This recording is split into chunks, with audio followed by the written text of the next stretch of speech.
마태복음 19장 16에서 22절입니다.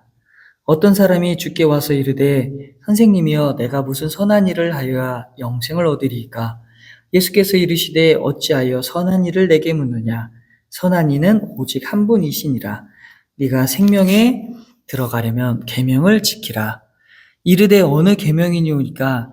예수께서 이르시되 살인하지 말라, 간음하지 말라, 도둑질하지 말라, 거짓 증언하지 말라, 내 부모를 공경하라, 내 이웃을 내 자신과 같이 사랑하라 하신 것이니라. 그 청년이 이르되 이 모든 것을 내가 지켰사온데 아직도 무엇이 부족하니이까? 예수께서 이르시되 내가 온전하고자 할진대 가서 내 소유를 팔아 가난한 자들에게 주라. 그리하면 하늘에서 보화가 내게 있으리라. 그리고 와서 나를 따르라 하시니 그 청년이 재물이 많음으로 그 말씀을 듣고 심히 근심하며 가니라. 아멘. 이 말씀이 우리가 한 주 동안 살아가는 데에 힘이 되고 능력이 되는 말씀이 되기를 바랍니다. 오랜 시간의 신앙생활을 하다 보면은 열심히 하는 사람들은 특히나 이런 고민을 하게 됩니다. 내가 예수님을 잘 믿고 있는가? 내가 올바른 신앙생활을 하는가? 예전에는 그 어른 목사님이나 이런 선생님들의 말을 듣고 그냥 아멘 하고 따라갔다면 지금은 많은 고민을 하는 거예요. 지금 젊은이들에게 야, 오늘 교회를 지어야 되니까 우리 벽돌을 만들어서 지어야 된다라고 하면은 몇 명이나 교회에 남아있을까요? 이런 생각을 하게 돼요. 뭐 옛날이 옳고 지금이 틀리다? 지금이 옳고 옛날이 틀리다라는 이야기가 아니에요. 신앙에 대해 더욱더 많은 고민을 하고 기도하는 시대가 되었다라고 이야기를 하고 싶습니다. 이 젊은 청년이 예수님께 나와 이제는 물어보게 됩니다. 내가 무슨 선한 일을 하여야 영생을 얻으리까? 라고 물어봅니다. 내가 어떻게 살아야 천국 가는지 뭐 그런 것이 중요한 게 아니라 영생의 삶을 살기 위한 방법을 물어보는 거예요. 영생을 살기 위한 방법이 뭐가 있습니까? 열심히 운동하고 좋은 것 먹고 살다 보면은 그래도 조금 오랫동안 살게 되잖아요? 근데 그것이 영생은 아니겠죠. 영생이라는 거는 영원한 시간 동안의 삶을 살아가는 건데 그게 가능하냐? 우리 크리스찬들은 분명히 그게 가능하다라고 이야기를 합니다. 죽음 이후에 천국이 우리를 기다리고 있고 그 천국에서 영원히 사는 삶을 살아가는 것을 이야기를 하는 것이죠. 자, 그렇다면 예수님께서는 뭐라고 대답하셨죠? 어찌하여 선한 일을 내게 묻느냐? 선한 이는 오직 한 분이시니라. 내가 생명에 들어가려면 계명들을 지키라. 계명들을 지키며 사셨습니까? 이렇게 여쭤볼게요. 계명을 지키며 사셨습니까? 아이고 목사님, 이 성경 속에는 수많은 계명들이 있는데 그 계명 어찌 다 지키며 살아가겠습니까? 그럼 단순하게 여쭐게요. 우리 성경책 맨 앞부분에 있는 맨 앞부분 아니면은 혹시 맨 뒷부분에 있는 10계명을 지키면서 살아가고 계십니까? 그러면은 누군가는 난 10계명 정도는 지킬 수 있어요. 10계명 정도는 다 알죠? 10계명은 알고 있죠? 전 지키고 살고 있어요. 그 정도는 지키고 있습니다. 라고 대답하시는 분도 계실 테고, 또는 어렵다라고 하시는 분들도 계실 거예요. 이 청년은 여기에 보면은 마태복음 말씀에는 안 나왔지만 마가복음 10장 20절에 똑같은 말씀이 있는데 이 말씀은 어려서부터라는 표현을 하고 있어요. 어려서부터 말씀을 지키면서 살아왔던 거예요. 율법을 온전하게 지키면서 살아왔다는 거예요. 근데 이 청년은 어려서부터 율법을 온전히 지키며 살아왔다라고 이야기를 하고 있어요. 잘하고 있죠. 경건한 삶을 살아갔던 그 모습은 굉장히 좋은 모습입니다. 거룩한 삶을 살아가고 있는 그 모습은 굉장히 바람직한 모습인 거죠. 근데 여기 문제가 하나 있어요. 어려서부터 온전히 율법을 지키고 살아왔다는 게 왜 문제가 될 것이냐? 이거는 자기 교만에 빠질 수 있다라는 거예요. 바리새인들의 가장 큰 잘못, 어찌 보면은 우리보다 더욱더 율법을 잘 지키고 있는 바리새인의 모습이 왜 문제, 독사의 자식들아라는 훈계를 예수님한테 받았냐라고 하면은 그들은 그 율법을 지키면서 자기 교만에 빠져버린 거예요. 자기의, 내가 세운 나의 선함이 나를 천국으로 이끄는 것이다 라고 생각을 하는 거예요. 많은 사람들이 어떻게 하면 천국에 갑니까? 라고 물어봤을 때 예수님을 믿어야만이 천국에 갑니다. 그러면 초등학교나 이 아주 어린 친구들이 그러면은 예수님을 믿어야 천국을 가면은 도둑놈이 예수님을 믿으면 천국에 갑니까? 욱하는 마음에 살인죄를 저지른 사람이 살인을 한 사람이 예수님을 믿으면 천국을 갑니까? 요거 굉장히 애매한 부분이에요. 이거 깊이 생각을 해야 돼요. 자살을 하면 천국에 갑니까? 이런 이야기들 하면은 굉장히 아리까리하고 힘들어지는데 여기에 이 모순이 뭐냐면은 죄를 지었을 때 천국에 가냐고 물어보는 것이 아니라 예수님을 온전히 믿는 사람이 죄를 지을 수 있습니까? 라는 대답이 나와야 돼요.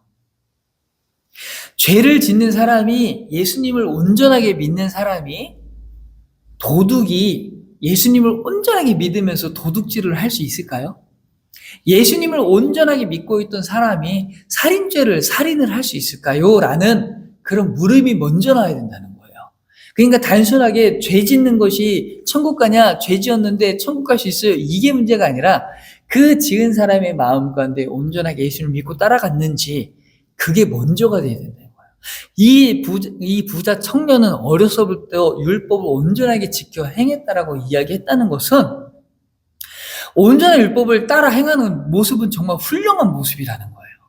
근데 그 율법이 그를 천국으로 이끌 수 있는 것입니까? 라고 물어본다는 거죠. 그렇게 먼저 질문이 나와야 된다는 거예요. 율법을 온전하게 지킨 그 청년은 예수님께 내가 어떻게 해야 천국에 영생을 얻을 수 있습니까? 라고 물어본다는 것 자체가 교만의 끝을 서 있다는 거죠. 그리고 예수님께서는 내 부모를 공경하라, 내 이웃을 내 자신과 같이 사랑하시라 하신 것이니라. 그 청년이 이르되 이 모든 것을 내가 지켰사옵니다. 그렇죠. 부모를 공경할 수 있었겠죠? 살인하진 않았겠죠. 간음하지 않았겠죠? 도둑질하지 않았겠죠. 거짓 증언하지 않을 수 있습니다. 내 자신과 같이 사랑해라, 내 이웃을. 자, 여기서 어떻게 생각해야 될까요? 그의 삶 가운데서 내 이웃을 내 자신과 같이 사랑한다는 것은 나와 동등한 입장이 되어서 내 모든 것을 내어줄 수 있는 그런 사람이 되어야 된다는 거예요.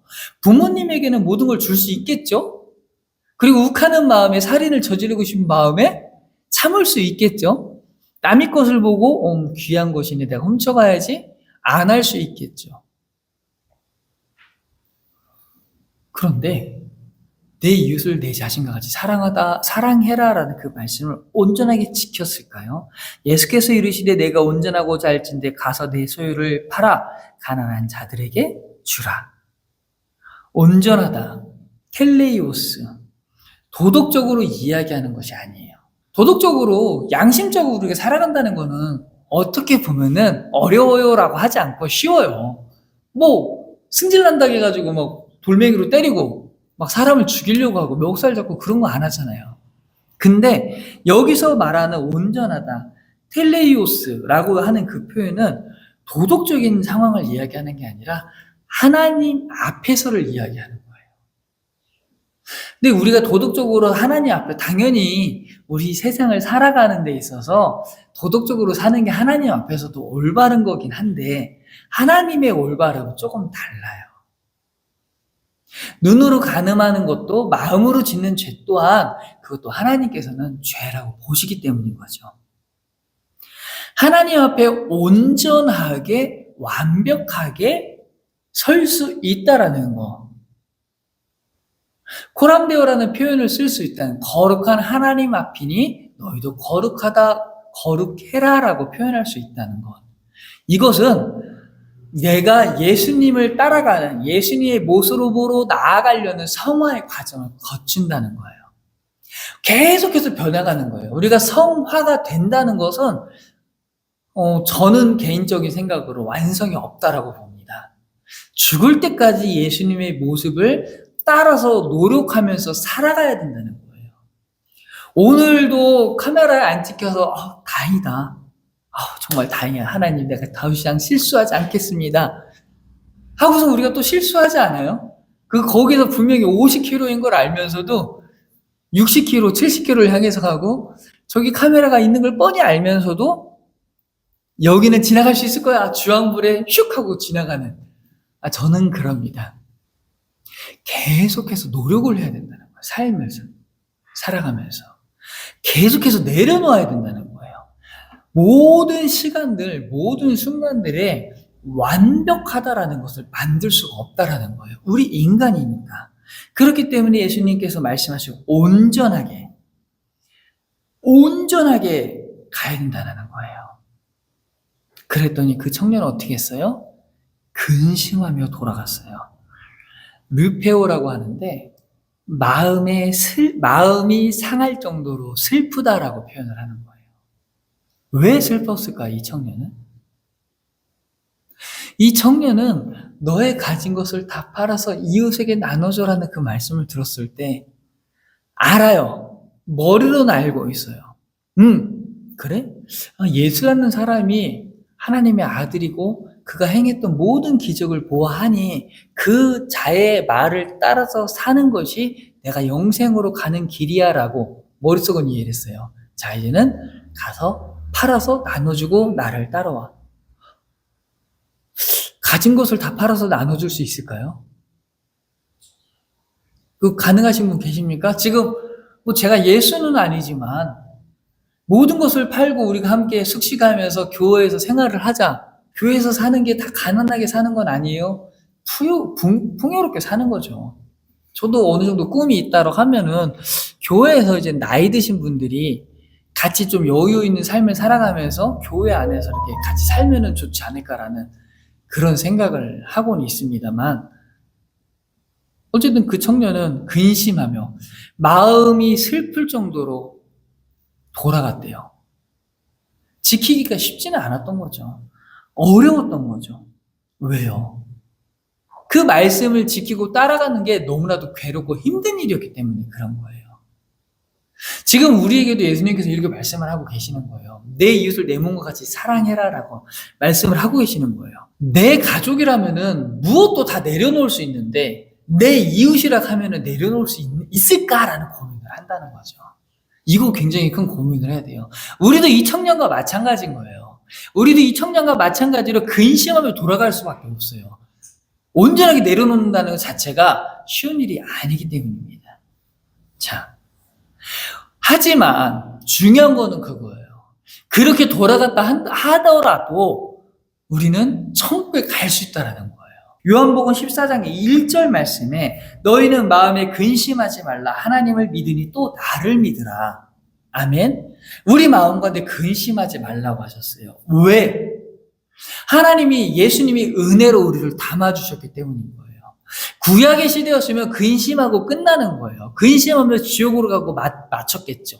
근데 예수님이 이 세상 가운데 오시고 난 다음에 우리에게 은혜로서 베풀어 주셨을 때 우리는 그 근심 또한 하나님께서 은혜로 해결해 주시고 우리를 천국으로 나아갈 수 있는 길을 주신 줄 믿고 따라가시기를 바랍니다. 지하철을 탔는데 자리에 핸드폰만 덩그러니 이렇게 있는 거예요. 또 옆에 사람이 내려놓는 걸 수도 있으니까 저건 누굴 걸까 하면서 계속 쳐다보고 있는데 물어봤어요. 그냥 이거 혹시 그쪽 거예요? 그랬더니 아니래요. 그럼 제가 주워가서 영무원한테 맡길게요. 그래서 영무원에게 맡겨서 핸드폰을 이렇게 줬습니다. 잘했죠? 착한 일을 한 거 아니에요? 그래서 천국 갈까요? 아니라는 거예요. 착한 일이 천국의 기준이 되어서는 안 된다는 거예요. 착한 일이 천국의 기준이 아니라 예수님을 온전하게 믿고 있냐, 안 믿고 있냐가 기준이 되어서 천국으로 향해 나갈 수 있다는 거죠. 이 22절에 그 청년이 재물이 많음으로 이 말씀을 듣고 근시하며 가니라 이렇게 끝나지 않으셨으면 좋겠어요. 우리는 분명히 예수님을 따라서 행하고 그 길을 나아갈 수 있는 우리는 능력을 갖고 있는 줄 믿습니다. 그래서 그 말씀대로 우리가 부단히도 노력하셨으면 좋겠어요. 끊임없이 노력하고 끊임없이 갈구하고 갈망했을 때 우리는 마지막 그때가 천국으로 향해 나가 천국에서 우리가 함께 믿는 자들이 같이 즐기며 기뻐하는 시간이 되셨으면 좋겠다라는 거예요. 제가 찬양을 하고 기도를 하고 이곳에 있어 항상 이렇게 생각을 하고 있을 때에 제가 소망하는 것들이 그런 것들이에요. 그 무엇보다 예수님을 온전하게 믿는 데에, 온전하게 따르는 데에 그 말씀을 집중했으면 좋겠다라는 생각을 해요. 돈이 있으나 없으나 그런 마음으로 말씀을 전하고 그 말씀 가운데 은혜 받는 사람들이 생겨나기를 소망하면서 나아가고 있거든요. 예수님을 믿는다는 것이 무엇인지, 그리고 믿고 행한다는 것이 무엇인지, 그 말씀 그 하나만 생각을 하고 우리가 한 주 동안 살아갈 때에 기적을 맛봤으면 좋겠어요. 예수님을 믿고 살아가는 것이 조금 힘들고 어려운 일이 될 수 있을지언정 그렇게 살아갔더니, 그렇게 살아봤더니 하나님이 나에게 이런 기적을 행해 주시는구나, 하나님이 나에게 이런 놀라운 일을 행해 주시는구나 라고 깨달아 아셨으면 좋겠습니다. 저는 그 카메라를 지나가면서 깨달았습니다. 하나님이 나에게 기적을 베풀어 주셨구나. 분명히 번쩍했는데 나는 통지서가 날라오지 않은 게 저한테는 기적이었어요. 하나님이 나를 측은하게 여기셔서 8만 원 안 내게 해주신 거 아닐까? 이게 기적이 아니라고 생각하세요? 이것 또한 하나님의 기적입니다. 이런 기적을 하나님 앞에 매일 느끼면서 사실 수 있는 그런 한 주간이 되시기를 간절히 축복합니다.